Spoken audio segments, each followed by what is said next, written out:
Hello guys, welcome back. This Utkarsh Srivastava और आज हम कवर करने वाले हैं हमारा chapter acid, bases and salt. तो विदाउट वेस्टिंग एनी टाइम शुरू करते हैं हमारे चैप्टर को।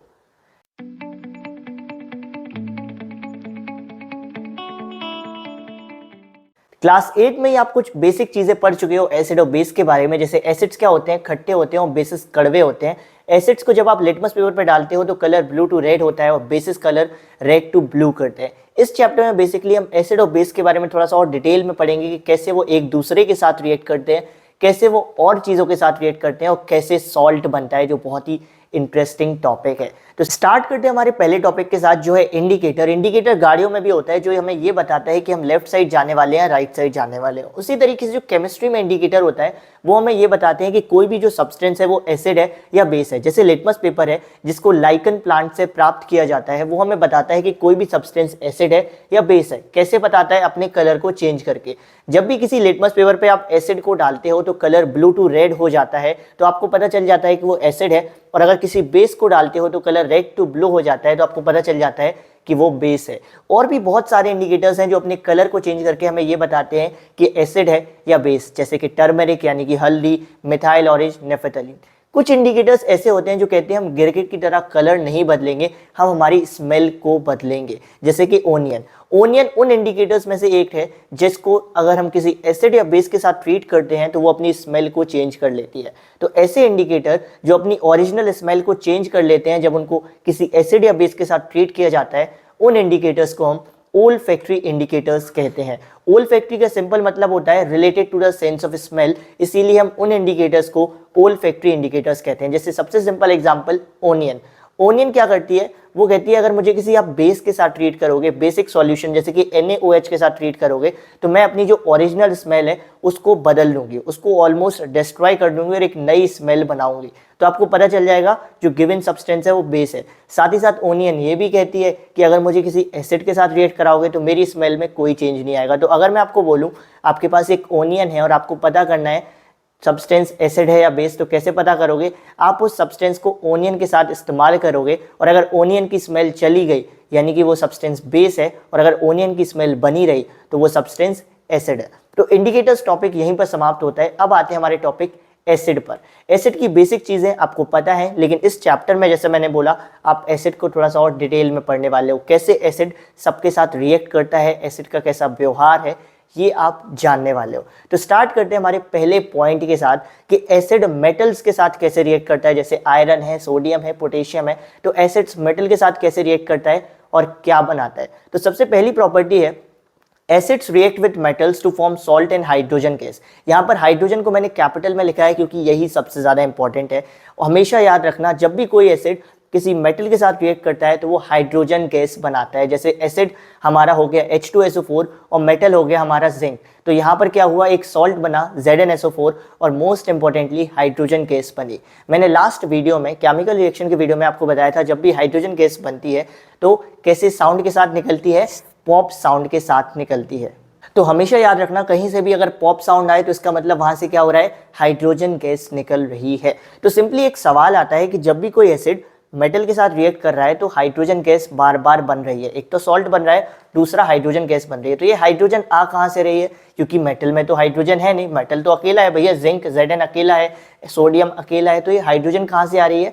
इसका मतलब एक एसिड हाइड्रोजन लिए हुए है। जैसे Zn प्लस H2SO4 था तो Zn के पास, मेटल के पास तो हाइड्रोजन थी नहीं, तो ये हाइड्रोजन कहाँ से आई? ये हाइड्रोजन एसिड से आई। तो हम एक कंक्लूजन पे आते हैं, हम एक निष्कर्ष पे आते हैं, हम कहते हैं कि जितने भी एसिड्स हैं उन सब के अंदर हाइड्रोजन होती है। ये मैंने आपको क्यों बताया, ये मैं आगे चलते हुए आपको ज़रूर समझाऊंगा। एक क्वेश्चन बनता है पेपर में जनरली कि जो दही होता है या कुछ और चीज़ें जो खट्टी होती है जिनके अंदर एसिड होता है, उनको हम मेटल कंटेनर्स में नहीं रखते हैं। पुराने टाइम पे आप देखोगे तो उनको मिट्टी के बर्तन में रखा जाता था, आज के टाइम पे उनको चीनी के बर्तन में रखा जाता है, लेकिन दही या खट्टी चीज़ों को मेटेलिक कंटेनर्स में नहीं रखा जाता है। ऐसा क्यों होता है यार?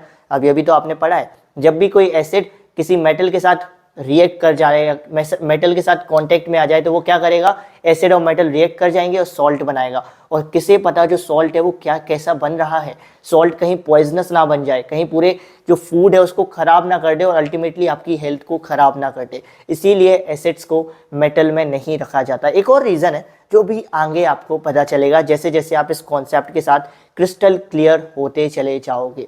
Moving on to next property, जो नेक्स्ट प्रॉपर्टी है वो बहुत आसान है।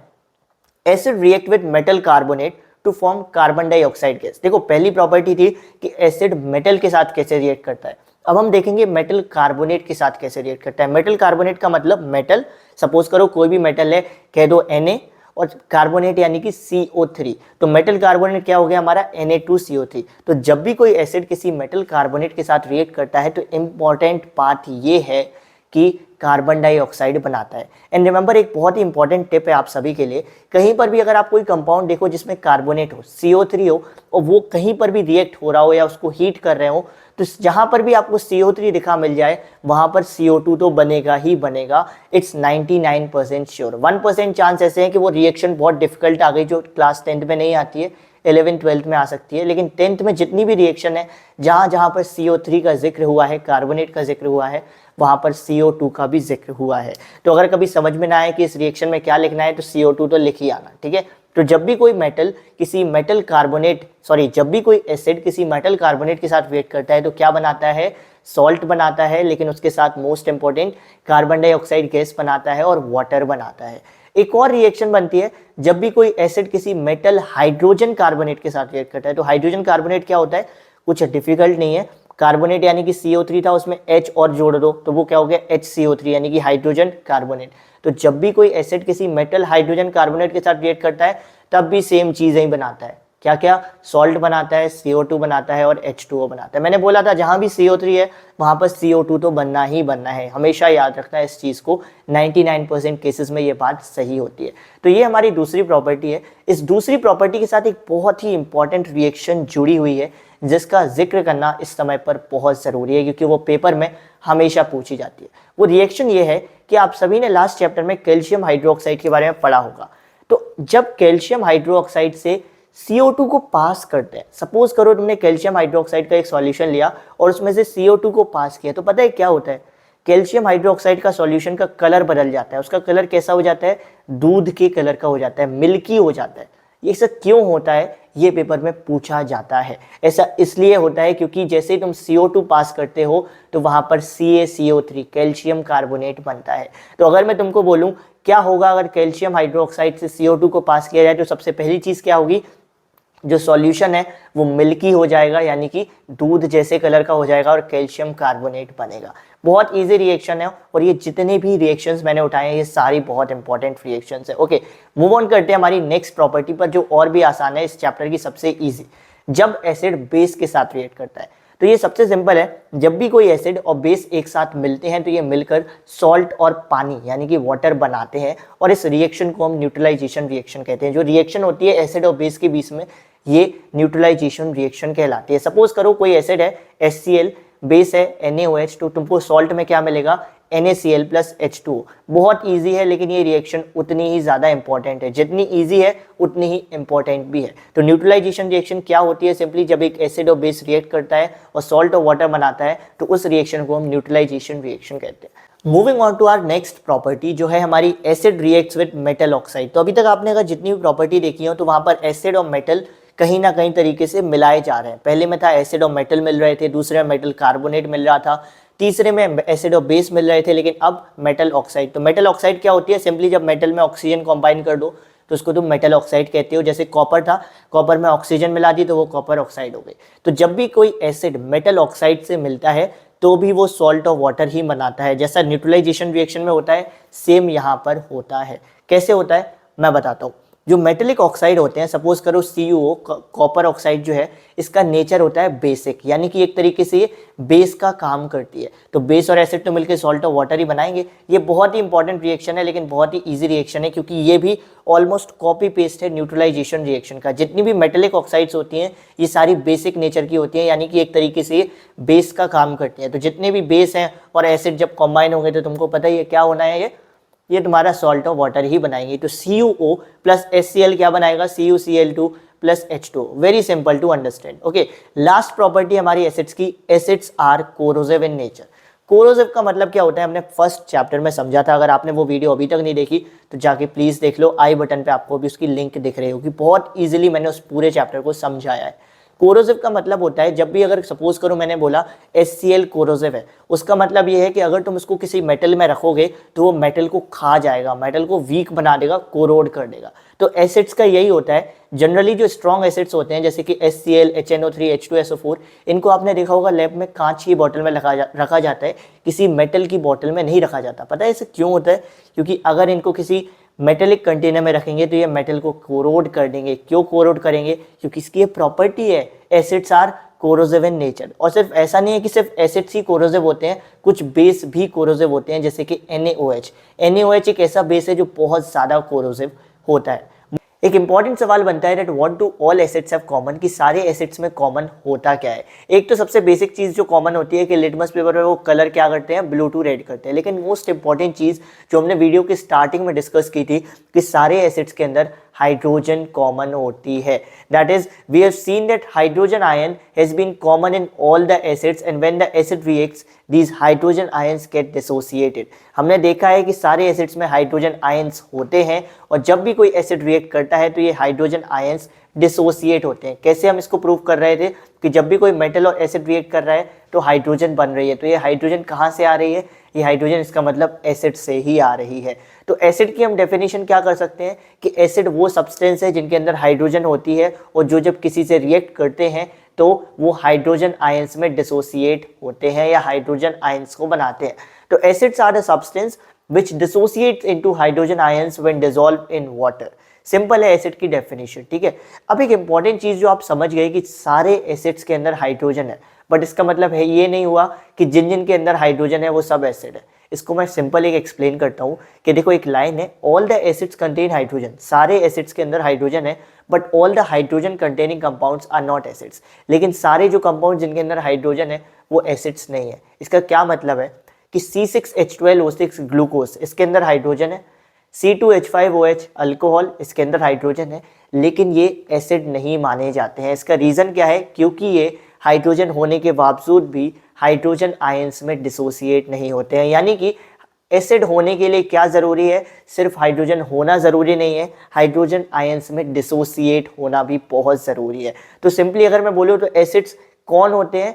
जो हाइड्रोजन आयंस में डिसोसिएट होते हैं, ठीक है। एक चीज़ तो आप समझ गए कि हाइड्रोजन होने से कोई एसिड नहीं कहलाएगा, जब वो हाइड्रोजन आयंस में डिसोसिएट होगा तब एसिड कहलाएगा। एक और इंपॉर्टेंट चीज़ है कि अगर आप किसी एसिड को लोगे, सपोज करो HCl को लोगे या HNO3 या H2SO4 को लोगे और उसको ड्राई लिटमस पेपर यानी कि सूखे लिटमस पेपर जिस पर बिल्कुल भी पानी नहीं है, बिल्कुल भी वाटर मॉइस्चर नहीं है, उस पर अगर आप टेस्ट करोगे तो वो लिटमस के कलर को चेंज नहीं करेगा, वो अपना एसिडिक बिहेवियर नहीं दिखाएगा। ऐसा क्यों होगा? जो एसिड्स होते हैं वो अपना एसिडिक बिहेवियर तभी दिखाते हैं जब वाटर प्रेजेंट हो। तो अगर वाटर प्रेजेंट नहीं है, किसी भी फॉर्म में हो वाटर प्रेजेंट, वाटर मॉइस्चर के फॉर्म में हो या सिंपली लिक्विड के फॉर्म में हो, वो चलेगा, लेकिन वाटर प्रेजेंट होना चाहिए। तो एसिड्स अपना एसिडिक बिहेवियर तभी दिखाते हैं जब वाटर प्रेजेंट होता है। अगर वाटर नहीं है तो एसिडिक बिहेवियर नहीं दिखाएंगे। उसका रीज़न ये होता है कि एसिडिक बिहेवियर दिखाने का मतलब हाइड्रोजन आयंस में टूटने का, और जो हाइड्रोजन आयंस होते हैं वो बेचारे बड़ी नन्हे मुन्ने होते हैं, वो अकेले एग्जिस्ट नहीं कर पाते, उनको पानी का सपोर्ट चाहिए होता है। इसीलिए जो एसिड्स होते हैं वो बिना पानी के अपना एसिडिक बिहेवियर शो नहीं करते हैं। एक पेपर में सवाल बनता है कि एक सूखा लिटमस पेपर लिया, उस पर हमने एक एसिड को डाला लेकिन कलर चेंज नहीं हुआ। क्यों नहीं हुआ? क्योंकि वहां पर पानी नहीं था, ठीक है। Very simple. अब इस बेसिस पे कि एसिड के अंदर हाइड्रोजन आयंस है और वो हाइड्रोजन आयंस में टूटते हैं, हम एसिड को दो पार्ट्स में क्लासिफाई करते हैं, स्ट्रॉन्ग एसिड और वीक एसिड।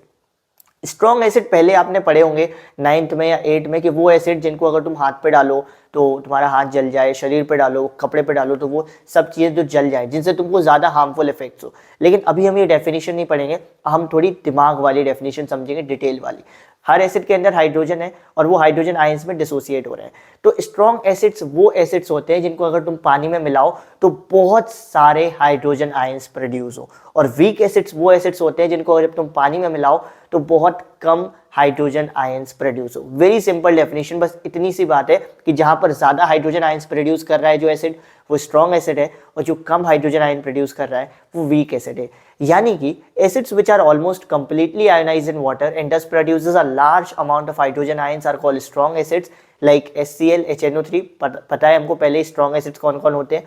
और weak acids, acids which are partially ionized in water and thus produces small amount of hydrogen ions are known as weak acids। तो ये स्ट्रॉन्ग एसिड और वीक एसिड का concept भी आप समझ गए। अब देखो जो स्ट्रॉन्ग एसिड है हम सबको पता है वो बहुत स्ट्रॉन्ग होते हैं, अगर हमारे बॉडी पे स्किन पे आ गए तो उसको जला देंगे, कपड़े को जला देंगे, मेटल को कोरोड कर देंगे। तो इनकी इन हार्मफुल इफेक्ट्स को कम करने के लिए, जो स्ट्रॉन्ग एसिड्स होते हैं इनके हम हार्मफुल इफेक्ट को कम करने के लिए, डेंजरस इफेक्ट्स को कम करने के लिए क्या करते हैं, एसिड्स को पानी के साथ मिक्स करते हैं। जो एसिड है और पानी को मिक्स करते हैं, इससे क्या होता है इनके जो हार्मफुल इफेक्ट है वो थोड़े से कम हो जाते हैं। जैसे तुम्हारे पेट में HCl है, तो कौन सा HCl है, पानी के साथ मिक्स किया हुआ, जिससे उसके जो हार्मफुल इफेक्ट्स हैं वो थोड़े से कम हो गए।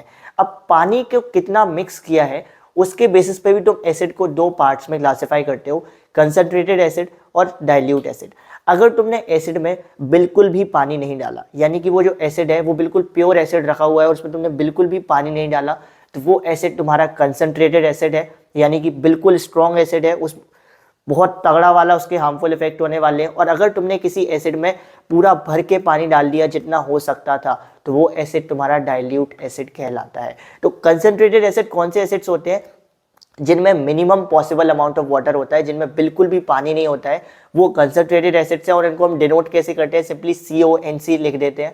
और डाइल्यूट एसिड्स कौन से एसिड्स होते हैं, जिनमें maximum possible amount of water होता है, जिनमें जितना पानी हो सकता था उतना पानी उनको मिक्स किया गया है। हमेशा याद रखो, जब भी तुम किसी एसिड और पानी को मिक्स करते हो तो पानी के अंदर एसिड को डालते हो, एसिड के अंदर पानी को नहीं डालती, क्योंकि अगर तुम एसिड के अंदर पानी को डालोगे तो एक्सप्लोजन हो जाएगा, बहुत दिक्कत हो जाएगी। इसीलिए कभी भी अगर तुमको एसिड और पानी को मिक्स करना है, स्पेशली स्ट्रॉन्ग एसिड को, तो तुमको क्या करना पड़ेगा, पानी के अंदर एसिड्स को डालना पड़ेगा, वो भी ड्रॉप बाय ड्रॉप। तो यहाँ तुम्हारा ये एसिड टॉपिक खत्म हो गया, ठीक है। आई होप एसिड के बारे में आपको सारी चीजें समझ में आ गई होंगी, अगर नहीं आई है तो एक कमेंट सेक्शन में आप बता देना मुझे, मैं फिर से समझा सकता हूँ। अब आते हैं हमारे second topic, that is base. Base की कुछ बेसिक प्रॉपर्टीज आपको पता है, बेस कड़वे होते हैं, बेस को लिटमस पेपर पे डालो तो क्या करते हैं, ये रेड टू ब्लू कलर करते हैं। थर्ड थिंग, बेस को अगर तुम छुओ तो ऐसा लगता है किसी सोप, साबुन को छू रहे हो। चौथी चीज, बेस इलेक्ट्रिसिटी को कंडक्ट करते हैं। लेकिन अब इंपॉर्टेंट प्रॉपर्टी जो केमिकल प्रॉपर्टीज में आती है वो ये है कि बेस रिएक्ट कैसे करते हैं। और बेस की बहुत कम प्रॉपर्टी है, इसीलिए इस टॉपिक में हमें टाइम नहीं लगेगा। बेस सिर्फ 2-3 बार ही रिएक्ट करते हैं, उससे ज़्यादा रिएक्ट नहीं करते हैं, ठीक है। बेस क्या करते हैं, जो बेसिस होते हैं जैसे कि NaOH, KOH, ये कुछ मेटल्स के साथ, सिर्फ कुछ मेटल्स के साथ रिएक्ट करते हैं और वही बनाते हैं जो एसिड और मेटल बना रहे थे, यानी कि सॉल्ट और हाइड्रोजन। तो base plus metal gives salt plus hydrogen. Suppose करो कोई एग्जांपल है, हमारा बेस है NaOH, सोडियम हाइड्रोक्साइड, और मेटल है हमारा जिंक, Zn। तो इसने क्या बनाया, Na2ZnO2, जो हमारा सॉल्ट है, इसको हम सोडियम जिंकेट के नाम से पढ़ते हैं, और हाइड्रोजन बनाई। अब आप कहोगे यार भैया एक क्वेश्चन है, आपने बोला था एसिड और मेटल ने रिएक्ट किया तो सॉल्ट और हाइड्रोजन बना, तो आपने बोला ये हाइड्रोजन कहाँ से आई, मेटल से नहीं आई, एसिड से आई। तो यहाँ पर भी तो यही हुआ, हाइड्रोजन बनी है, metal plus base gives salt plus hydrogen. तो यहाँ पर हाइड्रोजन कहाँ से आई, तो भाई यहाँ पर भी हाइड्रोजन बेस से आई। हम सबको शुरू से ये बताया जाता है, बहुत सारे लोगों को ये कन्फ्यूजन भी होती है कि बेस में बिल्कुल भी हाइड्रोजन नहीं होती है। तो अगर आपके अंदर दिमाग में ये कन्फ्यूजन है तो इसको हटा लो भाई, बेस में भी हाइड्रोजन होती है, लेकिन बहुत कम अमाउंट में होती है, इसीलिए हम उसको नेग्लेक्ट कर देते हैं, इग्नोर कर देते हैं। लेकिन बेसिस में भी हाइड्रोजन आयंस प्रेजेंट होते हैं। तो जब मेटल और बेस रिएक्ट करते हैं तो क्या बनाते हैं, सॉल्ट और हाइड्रोजन। और रिमेंबर, बहुत कम ही मेटल ऐसे होते हैं जो बेस के साथ रिएक्ट करते हैं। बेस को जनरली इस चैप्टर में एक और नाम दिया गया है, अल्काली। अल्काली का सिंपल मतलब क्या होता है, देखो एक होते हैं बेस, और कुछ बेस ऐसे होते हैं जो पानी में मिल जाते हैं, पानी में डिसॉल्व हो जाते हैं। तो सिंपली उन बेस को हमने अल्काली कह दिया। अब बार बार कौन इतना बड़ा कहेगा कि bases which are dissolve in water, तो हमने सिंपली बोल दिया अल्काली। जो भी बेस पानी में डिसॉल्व हो रहा है, जैसे कि NaOH, उसको हम क्या बोल देंगे, अल्काली बोल देंगे, ठीक है। पहली property I hope so clear हो गई हो, basis plus metal gives salt plus hydrogen. दूसरी प्रॉपर्टी आप पढ़ के आए हो, दैट इज बेस और एसिड रिएक्ट करेंगे तो क्या बनाएंगे, सॉल्ट और वाटर बनाएंगे। सॉल्ट और वाटर, ये रिएक्शन को तुम क्या बोलोगे, न्यूट्रलाइजेशन रिएक्शन बोलोगे। न्यूट्रलाइजेशन रिएक्शन में होता क्या है, सिंपली एसिड और बेस रिएक्ट करते हैं और क्या बना देते हैं, सॉल्ट और वाटर बना देते हैं। थर्ड प्रॉपर्टी पे अगर हम बात करें तो ये थर्ड क्या लास्ट ही प्रॉपर्टी है almost, base react with non metal oxides to form salt and water. Non metal oxides क्या होती हैं, कोई भी नॉन मेटल ले लो जैसे कि कार्बन और उसको ऑक्सीजन के साथ जोड़ दो, वो जो कंपाउंड बनेगा उसको तुम नॉन मेटेलिक ऑक्साइड बोलोगे, जैसे कि कार्बन डाइऑक्साइड CO2, ये एक नॉन मेटेलिक ऑक्साइड है। और एक बेस ले लो, बेस हमने ले लिया CaOH होल ट्वाइस, इन दोनों को अगर तुम रिएक्ट कराओगे तो क्या बनता है, वही बनता है जो तुमको न्यूट्रलाइजेशन रिएक्शन में मिलता है, that is salt plus water. अब आप कहोगे यार ये रिएक्शन भी न्यूट्रलाइजेशन रिएक्शन जैसी क्यों है, क्योंकि जितनी भी जनरली जितनी भी नॉन मेटेलिक ऑक्साइड्स हैं वो सब एसिडिक नेचर की होती हैं, यानी कि एक तरीके से एसिड का काम करती है। तो एसिड प्लस बेस तो यार सॉल्ट और वाटर ही बनाएगा, है ना। तो ये रिएक्शन एक तरीके से न्यूट्रलाइजेशन रिएक्शन की तरह भी काम करती है। क्यों, क्योंकि नॉन मेटेलिक ऑक्साइड्स कैसे नेचर की होती हैं, एसिडिक नेचर की होती है। अब देखो जिस तरीके से हमने एसिड्स को क्लासिफाई किया था स्ट्रॉन्ग और वीक में, उसी तरीके से हम बेस को भी क्लासिफाई कर सकते हैं, क्योंकि सारे बेस में क्या चीज़ कॉमन होती है, हाइड्रो ऑक्साइड आयंस कॉमन होते हैं, OH माइनस आयंस कॉमन होते हैं। तो स्ट्रॉन्ग बेस कौन हो जाएंगे, जो पानी में डिजोल्व होंगे और बहुत सारे हाइड्रो ऑक्साइड आयंस बनाएंगे। और वीक बेस कौन होंगे, जो पानी में डिजोल्व होंगे और बहुत कम हाइड्रो ऑक्साइड आयंस बनाएंगे। तो यहाँ हमारा ये बेस भी खत्म होता है। आई टोल्ड यू बेस बहुत छोटा टॉपिक है। अब आते हैं हमारे पीएच स्केल पे। पीएच स्केल सिंपली अगर मैं गेमिंग लैंग्वेज में बताऊं तो अभी तक ये जो लिटमस थे या टर्मरिक था या मिथाइल ऑरेंज था, ये सब थे नूब इंडिकेटर, ये सब नूब थे। अब ये जो पीएच स्केल है ये तुम्हारा प्रो लेवल वाला इंडिकेटर है। ये कहता है मैं सिर्फ तुम्हें ये नहीं बताऊंगा कि कोई एसिड है या बेस है, मैं तुम्हें ये भी बताऊंगा कि स्ट्रॉन्ग एसिड है या वीक एसिड है, स्ट्रॉन्ग बेस है या वीक एसिड है, वीक बेस है। सिंपली पीएच स्केल पे क्या होता है, 0 से 14 तक नंबरिंग होती है और हर नंबर का एक कलर होता है, ठीक है। तो इसकी मदद से तुम पता करते हो कोई भी गिवन एलिमेंट, कोई भी गिवन सब्सटेंस एसिड है या बेस। कैसे पता करते हो, इसका एक स्टैंडर्ड रूल सेट किए गए हैं कि जितने भी एसिड हैं या जितने भी एसिडिक सॉल्यूशन है उन सब की पीएच 7 से कम होगी, जितने भी बेस है उन सब की पीएच 7 से ज़्यादा होगी, और जो भी न्यूट्रल सॉल्यूशन है उन सब की पीएच 7 होगी। इसकी मदद से तुम पता कर सकते हो कि कोई भी सब्सटेंस एसिड है, बेस है या न्यूट्रल है, ठीक है। अब तुम कहोगे यार कि स्ट्रॉन्ग एसिड की पीएच क्या होगी और वीक एसिड की पीएच क्या होगी, कैसे पता चलेगा। तो एक सिंपल रूल है, जितना ज़्यादा स्ट्रॉन्ग एसिड होगा उतनी ही कम उसकी पीएच होगी। सपोज करो मैंने बोला एक बहुत पावरफुल स्ट्रॉन्ग एसिड है तो उसकी पीएच कहाँ से कहाँ के बीच होगी, 0 या 1 के आसपास होगी। और जितना ज़्यादा वीक एसिड होगा, जैसे कि जो एसिड रेन है, जो पानी होता है एसिड रेन, जो बारिश का पानी होता है उसको जनरली हम एसिड रेन भी कह देते हैं, उसकी पीएच क्या होगी, उसकी पीएच होगी 5 या 6। क्यों, क्योंकि वो एक वीक एसिड है। बेस में थोड़ा सा अलग सिस्टम है, जितना ज़्यादा स्ट्रॉन्ग बेस होगा उतना ही स्ट्रॉन्ग उसकी पीएच, उतनी ही ज़्यादा उसकी पीएच वैल्यू होगी। जितना वीक बेस होगा उतनी ही कम उसकी पीएच वैल्यू। उसको मैं समझाता हूँ। आप देखो, आपको बहुत सारे सब्सटेंस दिख रहे हैं। हाइड्रोक्लोरिक एसिड एक स्ट्रॉन्ग एसिड है तो इसकी पीएच वैल्यू कम है, यानी कि 1 है। अगर आप सल्फ्यूरिक एसिड देखोगे, इसकी ये भी स्ट्रॉन्ग एसिड है तो इसकी पीएच वैल्यू कम है। रेन वाटर अगर आप देखोगे तो रेन वाटर एक वीक एसिड है तो उसकी पीएच वैल्यू 6 है। यानी कि वीक एसिड की पीएच वीक एसिड की पीएच आपको कहाँ से कहाँ मिलेगी, 4 से 6 के बीच में मिल जाएगी। स्ट्रॉन्ग एसिड की आपको 0 से 1 2 3 यहाँ कहीं मिलेगी। और बेस के केस में अगर आप देखोगे तो 7 के बाद 7 से 10 तक जो पीएच होगी वो वीक बेस के लिए होगी, और 11 से 14 तक जो पीएच होगी वो स्ट्रॉन्ग बेस के लिए आप यूज़ कर सकते हो, ठीक है। अब देखते हैं पीएच ज़रूरी क्यों है, हमारी डेली लाइफ में पीएच का क्या असर है, पीएच से हमें क्या क्या सीखने को मिलता है, या पीएच हमारी लाइफ में क्या इंपॉर्टेंट रोल प्ले करती है। सबसे पहला रोल प्ले करती है वो डाइजेस्टिव सिस्टम में, पाचन क्रिया में, ठीक है। हम सबके पेट में क्या है भाई, हाइड्रोक्लोरिक एसिड है, डाइल्यूट हाइड्रोक्लोरिक एसिड है, ठीक है, जिसकी पीएच 1.4 होती है। ये जो हाइड्रोक्लोरिक एसिड होता है HCl, ये हेल्प करता है फूड के डाइजेशन में। लेकिन कभी कभी क्या होता है, तुम लोग बहुत ज़्यादा खाना वाना खा लेते हो या कुछ स्पाइसी खाना खा लेते हो या ओवर ईटिंग कर लेते हो, जिससे क्या होता है तुम्हारे पेट में बहुत ज़्यादा एसिड फॉर्म हो जाता है। यानी कि जितना एसिड चाहिए उससे ज़्यादा एसिड फॉर्म हो जाता है, जिसकी वजह से तुमको पेट में दर्द होता है, इरिटेशन होती है, पेन होता है, और तुम बोलते हो भाई एसिडिटी हो गई। तो एसिडिटी सिंपली क्या है, तुम्हारे पेट में एक्सेस एसिड, ज़रूरत से ज़्यादा एसिड का प्रेजेंट होना। तो पीएच हमें सिखाती है कि अगर ज़रूरत से ज़्यादा एसिड प्रेजेंट है तो पीएच की मदद से तुम क्या कर सकते हो। सिंस तुमको पीएच की नॉलेज है तो तुम बोलोगे यार ज़रूरत से ज़्यादा एसिड प्रेजेंट है तो क्या करना चाहिए, कोई बेस खा लेना चाहिए या कोई ऐसी मेडिसिन खानी चाहिए जिसके अंदर बेस है। इससे क्या होगा, जो एक्स्ट्रा एसिड है वो उसके असर को न्यूट्रल कर देगी। तो एसिडिटी को सिंपली हम ठीक करने के लिए क्या करते हैं, मिल्क ऑफ मैग्नीशिया ले लेते हैं, जो बेसिकली मैग्नीशियम हाइड्रोक्साइड होती है, या बेकिंग सोडा का इस्तेमाल करते हैं, या कुछ और ऐसी मेडिसिन ले लेते हैं जिनके अंदर बेस होता है, जो हमारे पेट की एसिडिटी को ठीक करने। जैसे इनो है, इनो आप सभी ने देखा होगा क्या है, तो इनो के अंदर क्या होता है, बेस होता है, जो हमारे पेट की एसिडिटी को यानी कि जो एक्स्ट्रा एसिड है उसको हटा देता है, न्यूट्रल कर देता है और हमारी एसिडिटी को ठीक कर देता है। सेकेंड वे क्यों इंपॉर्टेंट है पीएच हमारे माउथ में क्या होता है, सबसे पहले जो फूड का डाइजेशन शुरू होता है वो तुम्हारे माउथ से ही होता है। जैसे तुम खाना खाते हो, जो बैक्टीरिया प्रेजेंट है तुम्हारे माउथ में वो शुगरी फूड्स यानी कि शुगर वाले फूड्स को ब्रेक डाउन करते हैं और एसिड्स बनाते हैं। तो अगर सपोज करो तुमने ज़्यादा शुगरी फूड्स खा लिया तो तुम्हारे मुंह में बहुत ज़्यादा एसिड फॉर्म हो जाएगा, जिसकी वजह से तुम्हारे माउथ की पीएच गिरने लगेगी। और जैसे ही तुम्हारे माउथ की पीएच 5.5 से कम होगी, तुम्हारे माउथ में कैविटी, टूथ डिके और भी कई सारी प्रॉब्लम्स होना शुरू हो जाएंगी। तो पीएच हमें ये बताती है कि तुमको क्या करना चाहिए। तुमको शुगरी फूड्स तो कम खाने ही खाना चाहिए, साथ ही साथ इसका उपाय क्या है। अगर ये तुम्हारे माउथ की पीएच गिर रही है तो इसका उपाय क्या करना चाहिए। पीएच की मदद से तुमको ये पता चल जाता है कि फिर तुमको एक बेस लेना चाहिए। टूथपेस्ट से बार बार नहीं सॉरी सुबह और शाम में अपने टीथ्स को क्लीन करना चाहिए, क्योंकि टूथपेस्ट में बेस होता है। साथ ही साथ खाना खाने के बाद भी अपने माउथ को क्लीन करना चाहिए, जिससे तुम्हारे माउथ की पीएच 5.5 से कम ना गिरे। तीसरा बहुत इंपॉर्टेंट है, सिर्फ ये ह्यूमन में ही नहीं, प्लांट्स को भी पीएच का बड़ा इंपॉर्टेंस है।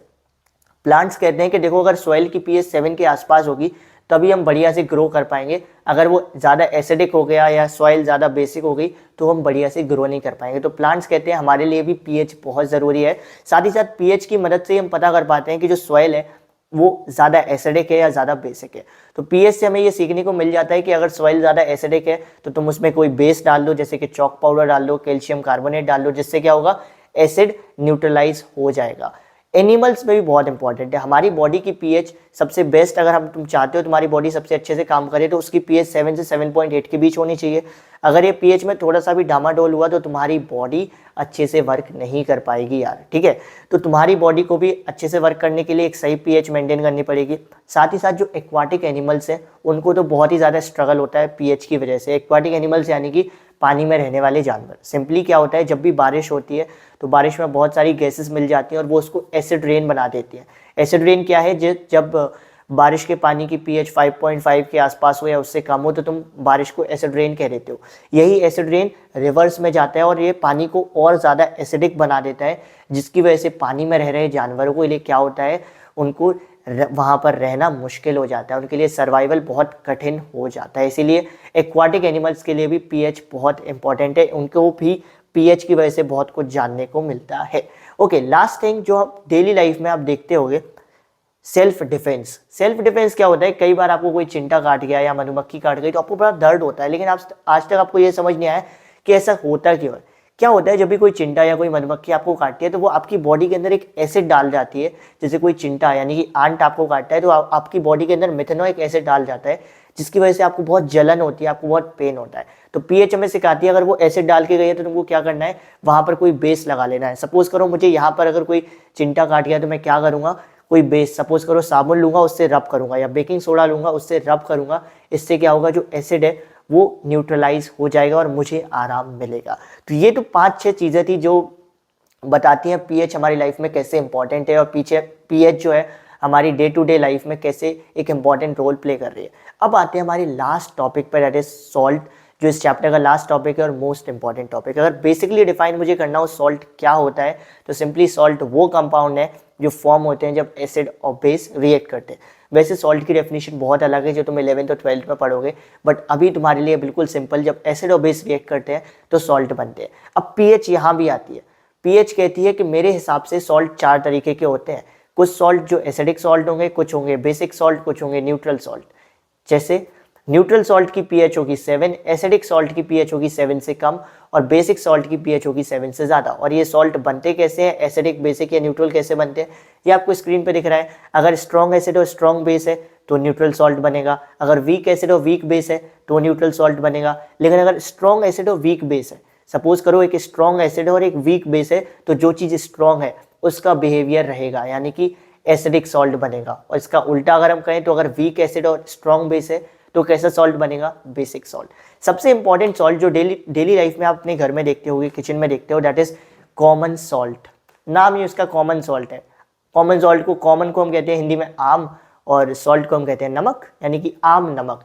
तो इसको सिंपली NaCl भी कहते हैं या सोडियम क्लोराइड भी कहते हैं। ये वाइट पाउडर है और ये बनता कैसे है ये आप सबको पता है, बट फिर भी मैं बता देता हूँ। कई तरीके हैं इसको बनाने के, क्योंकि ये ऑलरेडी नेचर में प्रेजेंट है।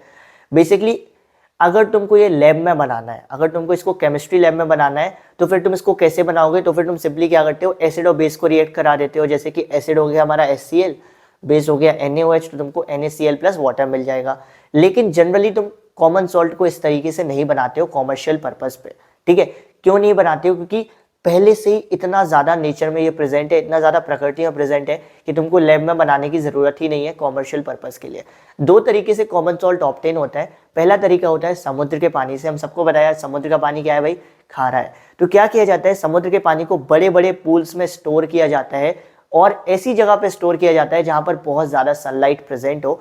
और क्या किया जाता है फिर, इसका सनलाइट को मौका दिया जाता है कि वो जितना भी पानी है उसको एवेपोरेट कर ले, और जैसे ही वो पानी पूरा सूख जाएगा, एवेपोरेट हो जाएगा सनलाइट की वजह से, नमक पीछे छूट जाएगा और फिर उस नमक को प्योर करके बाजार में बेच दिया जाता है। दूसरा तरीका होता है अंडरग्राउंड डिपॉजिट से। ज़मीन की अगर तुम कभी खुदाई करोगे तो बड़े बड़े क्रिस्टल्स मिलते हैं नमक के, जिनको आप रॉक सॉल्ट कहते हो। बहुत बड़े बड़े क्रिस्टल्स मिलते हैं, आप इमेजिन भी नहीं कर सकते कितने बड़े बड़े क्रिस्टल्स होते हैं। फिर उन रॉक सॉल्ट जो होते हैं, जिनको जो क्रिस्टल्स होते हैं, उनको हम क्या करते हैं, उनको सिंपली हम उसी तरीके से माइन कर लेते हैं जिस तरीके से हम कोल को माइन करते हैं, कोयले को माइन करते हैं, और हमको क्या मिल जाता है, हमारा कॉमन सॉल्ट मिल जाता है। अब कॉमन सॉल्ट क्यों ज़रूरी है उसके मैं आपको बताता हूँ। सबसे पहली चीज़ तो यूज़ मैं आपको बता दूँ। पहला तो खाने में यूज़ होता है, फ्लेवर ऐड करता है खाने में। आज के टाइम पर ऑलमोस्ट हर चीज़ में, मिठाई को छोड़ दें तो ऑलमोस्ट हर चीज़ में नमक डलता ही डलता है। आप कोई ना कोई आपके आसपास ज़रूर ये कह ही देता है कि यार खाने में नमक कम है, यानी कि फ्लेवर कम है। दूसरा चीज़ कॉमन सॉल्ट का सबसे बड़ा यूज़ कि कॉमन सॉल्ट बहुत ज़्यादा कंपाउंड्स को बनाने में यूज़ होता है। जैसे कि NaOH को बनाने में यूज़ होता है, बेकिंग सोडा को बनाने में यूज़ होता है, वॉशिंग सोडा को बनाने में यूज़ होता है। यानी कि जो बेसिक कंपाउंड्स हैं, जो बहुत ही इंपॉर्टेंट कंपाउंड्स हैं, उनको बनाने के लिए कॉमन सॉल्ट का बहुत ज़्यादा यूज़ किया जाता है, इसीलिए ये बहुत इंपॉर्टेंट है। तो आगे आने वाले टॉपिक में हम जानेंगे कहाँ कहाँ कॉमन सॉल्ट यूज़ होता है। सबसे पहला है हमारा NaOH, that is caustic soda, या इसको आप सोडियम हाइड्रोक्साइड भी कहते हो। ये कैसे मिलता है? ये भी NaCl से ही मिलता है। कैसे मिलता है वो मैं आपको बताता हूँ। NaCl को पानी के साथ डिसॉल्व कर दो तो वो उसका एक्वस सॉल्यूशन हो जाएगा। तो NaCl का एक्वस सॉल्यूशन लिया जाता है और उससे इलेक्ट्रिसिटी पास कराई जाती है, यानी कि उसको इलेक्ट्रिसिटी के झटके दिए जाते हैं। उससे क्या होता है भाई, सिंपली NaCl टूटता है। किस में टूटता है? NaOH में टूटता है, Cl2 में टूटता है और H2 में टूटता है। तो सिंपली NaOH बनाते कैसे हैं? जब आप एक्वस सॉल्यूशन ऑफ NaCl में से इलेक्ट्रिसिटी को पास करते हो तो आपको NaOH, क्लोरीन और हाइड्रोजन मिल जाता है। ये जो पूरी प्रोसेस होती है, ये जो रिएक्शन है 2NaCl plus H2O gives NaOH plus Cl2 plus H2, इस रिएक्शन और इस प्रोसेस को हम क्लोर अल्काली प्रोसेस भी कहते हैं। ऐसा इसलिए क्योंकि क्लोर का मतलब क्लोरीन का बनना और अल्काली का मतलब एक ऐसे बेस का बनना जो पानी में सॉल्युबल हो, यानी कि NaOH का बनना, ठीक है? इसीलिए इस रिएक्शन को हम क्या कहते हैं? क्लोर अल्काली प्रोसेस भी कहते हैं। अब NaOH के यूजेस क्या क्या है? सबसे पहला यूज़ सोप्स और डिटर्जेंट्स को बनाने में यूज़ होता है, पेपर की मैन्युफैक्चरिंग में यूज़ होता है, और डाइज और ब्लीचेस बनाने में यूज़ होता है, ऑयल रिफाइनिंग में यूज़ होता है। लेकिन उससे ज़्यादा ज़रूरी है आगे के topics, that is baking soda. Baking soda day to day life में उसका नाम आपने बहुत ज़्यादा सुना होगा। बेकिंग सोडा का फॉर्मूला होता है NaHCO3। Na का मतलब सोडियम, H का मतलब हाइड्रोजन, CO3 का मतलब कार्बोनेट, यानी कि इसका नाम हो गया सोडियम हाइड्रोजन कार्बोनेट। NaHCO3 हमको कैसे मिलता है? इसमें भी हमको NaCl की मदद लेनी होती है। हम NaCl के कोल्ड और कंसनट्रेटेड सॉल्यूशन को लेते हैं। इसका क्या मतलब हुआ भाई? कोल्ड का मतलब ठंडा, समझ गए? कंसनट्रेटेड का मतलब जहाँ पे मिनिमम पानी हो, बिल्कुल कम पानी हो। तो हम NaCl का एक ऐसा सॉल्यूशन लेते हैं जो ठंडा हो और बिल्कुल भी उसमें पानी ना हो, और उसको फिर अमोनिया और कार्बन डाइऑक्साइड से रिएक्ट कराते हैं। डोंट वरी, ये रिएक्शन कठिन नहीं है। अगर आप 3-4 बार इनको प्रैक्टिस करोगे तो आप इजीली याद कर सकते हो, समझ सकते हो। तो जब आप एक कोल्ड और कंसनट्रेटेड सॉल्यूशन लेते हो सोडियम क्लोराइड का और उससे अमोनिया और कार्बन डाइऑक्साइड पास कराते हो तो आपको NaCO3 भी मिल जाता है, यानी कि बेकिंग सोडा भी मिल जाता है, और अमोनियम क्लोराइड भी मिल जाता है। तो हमको क्या करना है, हमारा बेकिंग सोडा मिल गया तो हम आराम से बेकिंग सोडा निकाल लेते हैं और बढ़िया से बेकिंग सोडा मिल गया, हमारा काम बन गया। अब बेकिंग सोडा की प्रॉपर्टीज़ क्या है? सबसे पहली प्रॉपर्टी तो ये है कि ये व्हाइट क्रिस्टल्स के फॉर्म में होता है। छोटे छोटे व्हाइट क्रिस्टल्स होते हैं जो थोड़े थोड़े पानी में सॉल्युबल होते हैं, मतलब प्रॉपर तरीके से पानी में डिजोल्व नहीं होते, लेकिन थोड़े थोड़े डिजोल्व हो जाते हैं। दूसरी चीज़ है, जो बेकिंग सोडा है ये कोरोजन नहीं करता, ये एक नॉन कोरोसिव बेस है, यानी कि अगर तुम इसको किसी मेटल कंटेनर में रख दो तो ये उस कंटेनर को कोरोड नहीं करेगा, ये नॉन कोरोसिव है। तीसरी सबसे इंपॉर्टेंट, अगर तुम बेकिंग सोडा को हीट करते हो तो सिंस यहाँ पे CO3 प्रेजेंट है, मैंने आपको शुरू में बताया था कहीं पर भी अगर CO3 प्रेजेंट है उसको अगर हीट कर रहे हैं तो क्या मिलेगा, CO2 तो मिलेगी ही मिलेगी। तो जब भी तुम बेकिंग सोडा को हीट करते हो तो क्या मिलता है तुमको, CO2 ऑब्टेन होती है, CO2 गैस निकलती है और उसके साथ साथ क्या मिलता है, Na2CO3 मिलता है और H2O मिलता है। यानी कि NaSCO3 को जब तुम हीट करोगे तो तुमको Na2CO3 मिलेगा, that is sodium carbonate, H2O मिलेगा और सबसे इंपॉर्टेंट CO2 गैस मिलेगी। ठीक है, यूजेस ऑफ बेकिंग सोडा पे आते हैं। सबसे पहला तो मेडिसिन में यूज होता है, मैंने बताया था एसिडिटी को क्योर करने के लिए, ठीक करने के लिए यूज होता है। तो मेडिसिन एज अ मेडिसिन भी यूज होता है और मेडिसिन बनाने में भी यूज होता है बेकिंग सोडा। दूसरा कहाँ पे यूज होता है, बेकिंग पाउडर बनाने में। बेकिंग पाउडर हमारे सबके घर में होता है क्योंकि इसी की वजह से तुम खाने को पफी बना पाते हो। जैसे कि इडली है या डोसा, इडली है या ढोकले हैं, उनको तुम कैसे पफी बनाते हो, बेकिंग पाउडर की मदद से। तो बेकिंग पाउडर सिंपली क्या होता है, मिक्सचर होता है बेकिंग सोडा का और कोई भी एक खाने वाले एसिड का। खाने वाले एसिड ही होना चाहिए मिक्सचर में, ऐसा नहीं तुमने HCl मिला दिया, वो मत मिलाना। तो बेकिंग पाउडर क्या है, एक मिक्सचर है बेकिंग सोडा और कोई खाने वाले एसिड जैसे कि सिट्रिक एसिड या फिर टार्टरिक एसिड का, और उसकी मदद से तुम अब बढ़िया से अपने खाने को पफी बनाते हो, स्टफी बनाते हो। जैसे कि मैंने एग्जांपल दिया, इडली हो गया, ढोकला हो गया, वो सब पफी होते हैं किसकी वजह से, वो सब पफी होते हैं हमारे भाई बेकिंग पाउडर की वजह से। तीसरा जो यूज़ है, बेकिंग सोडा फायर एक्सटेंशर के में भी यूज़ होता है। फायर एक्सटेंशर का क्या काम होता है, आग को बुझाना। अब एक बात मुझे आप सब लोग बताओ कि बेकिंग सोडा आग कैसे बुझाता है। अगर आपको पता है तो प्लीज़ कमेंट सेक्शन में बता के जाना, नहीं पता हो तो ये भी बता देना, नहीं पता है तो मैं बता ही दूंगा। Moving on to our next salt, that is washing soda. Washing soda को आप आपने उसके बारे में तो सुना ही होगा यार, सबसे कॉमन चीज़ों में से है ये वॉशिंग सोडा। इसका फॉर्मूला होता है Na2CO3.10H2O। अब Na2CO3 को आप क्या पढ़ोगे, सोडियम कार्बोनेट पढ़ोगे, और 10H2O को आप क्या पढ़ते हो, डेकाहाइड्रेट पढ़ते हो। तो इसका फॉर्मूला होता है Na2CO3.10H2O और इसको पढ़ते हैं सोडियम कार्बोनेट डेकाहाइड्रेट, या फिर आप इसको इस तरीके से ही पढ़ सकते हो, sodium carbonate with 10 molecules of water. ठीक है, इसको 3 स्टेप्स में बनाया जाता है, जिनमें जो तीनों स्टेप्स हैं वो आप पढ़ चुके हो ऑलरेडी, आप उनको कवर कर चुके हो, बस इसमें हमको एक बार रिपीट करना है। पहला स्टेप है बिल्कुल वही स्टेप जिस तरीके से बेकिंग सोडा को बनाया जाता है, कि आप एक NaCl के कोल्ड और कंसंट्रेटेड सॉल्यूशन से अमोनिया और कार्बन डाइऑक्साइड को पास करते हो, तो आपको क्या मिलता है, NaSCO3 मिलता है और NH4Cl मिलता है। अब ये जो NaSCO3 है ये थोड़ा सा पानी में सॉल्युबल होता है, हमने आपको बताया भी था, तो इसको आप एज अ प्रेसिपिटेट बाहर निकाल लेते हो। तो पहली रिएक्शन खत्म, आपको NaSCO3 मिल गया। उसके बाद आप क्या करते हो, NaSCO3 को हीट करते हो। तो जब आप इसको हीट करोगे तो CO2 तो निकलेगी, साथ और साथ में क्या निकलता है जो हमने पढ़ा भी था, Na2CO3 plus CO2 plus H2O। तो यहाँ पर अब आपको Na2CO3 मिल गया। वॉशिंग सोडा का फॉर्मूला होता है Na2CO3.10H2O। अभी आपको क्या मिल गया, Na2CO3 मिल गया। अब इसमें खाली आपको 10H2O जोड़ना है। तो तीसरी रिएक्शन क्या है, सीधे सीधे 10H2O जोड़ दो, Na2CO3 plus 10H2O gives Na2CO3.10H2। बन गया हमारा वॉशिंग सोडा। तो वॉशिंग सोडा में जो तीनों रिएक्शन है ना, वो रिएक्शन आप पहले ही पढ़ के आए थे और बिल्कुल ईजी हलवा रिएक्शन है। ठीक है, अब अगर जो वॉशिंग सोडा है Na2CO3, अगर ये बिना पानी के है, बिना 10H2O के है, तो इसको आप सोडा ऐश कहते हो, और पानी के साथ है तो ये वॉशिंग सोडा हो जाता है। अब ये 10H2O है क्या, बेसिकली ये मत कहना कि Na2CO3 के साथ 10 पानी है, नहीं भाई, Na2CO3 के साथ 10 मॉलिक्यूल्स ऑफ वाटर है।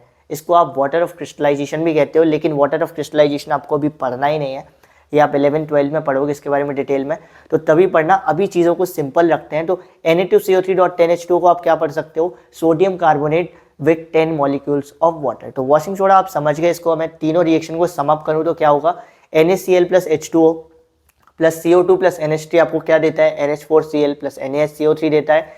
NaSCO3 को आप बाहर निकाल लेते हो एज अ प्रेसिपिटेट और फिर उसको हीट करते हो, तो आपको मिलता है Na2CO3 plus CO2 plus H2O। उसके बाद आपको डायरेक्टली क्या करते हो, Na2CO3 के साथ 10 मॉलिक्यूल्स ऑफ वाटर को रिएक्ट करा देते हो और आपको वॉशिंग सोडा मिल जाता है।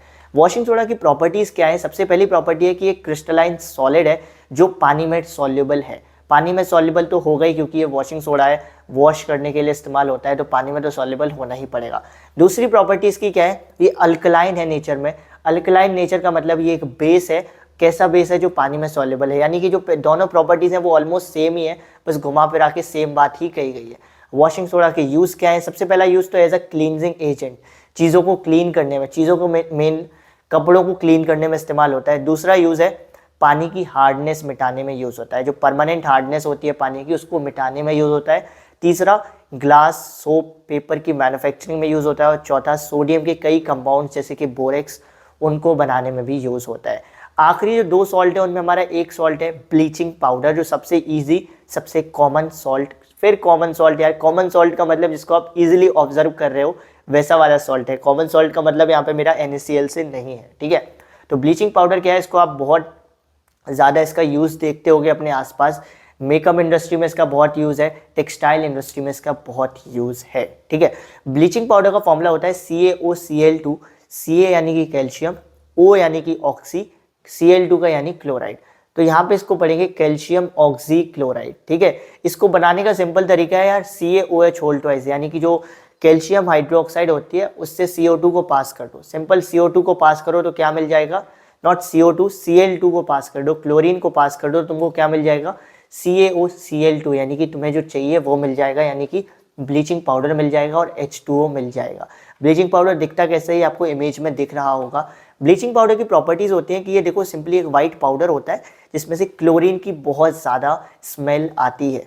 दूसरी प्रॉपर्टीज़ होती है कि ब्लीचिंग पाउडर पानी में सॉल्युबल होता है। और तीसरी प्रॉपर्टीज़ होती है कि अगर आप ब्लीचिंग पाउडर को किसी भी एसिड के साथ मिक्स करोगे, किसी भी डाइल्यूट एसिड के साथ मिक्स करोगे तो आपको क्लोरीन मिलेगी। तो अगर आपसे कोई पूछे कि क्लोरीन कैसे ऑब्टेन करें तो सिंपली बोल देना ब्लीचिंग पाउडर को किसी भी डाइल्यूट एसिड के साथ रिएक्ट करा दो, आपको क्लोरीन मिल जाएगी। जैसे यहाँ है CaOCl2 हमारा ब्लीचिंग पाउडर है, डाइल्यूट एसिड हमारा डाइल्यूट H2SO4 है, तो यहाँ पे आपको CaSO4 plus Cl2 plus H2O मिल गया, आपको Cl2 क्लोरीन मिल गई। ब्लीचिंग पाउडर के यूजेस क्या है, सबसे पहला यूज़ ये है कि पानी की सप्लाई को, पानी में जो बैक्टीरियाज और जर्म्स होते हैं उसको क्लीन करने के लिए इसका इस्तेमाल किया जाता है, तो it is used as an disinfectant. और दूसरा ब्लीचिंग पाउडर का यूज़ क्या है कि इसको टेक्सटाइल इंडस्ट्री में यूज़ किया जाता है फॉर ब्लीचिंग कॉटन एंड लाइनन, ठीक है। ब्लीचिंग पाउडर भी हमारा खत्म होता है। The last is plaster of Paris. Finally हमारे लास्ट सॉल्ट पे आ गए।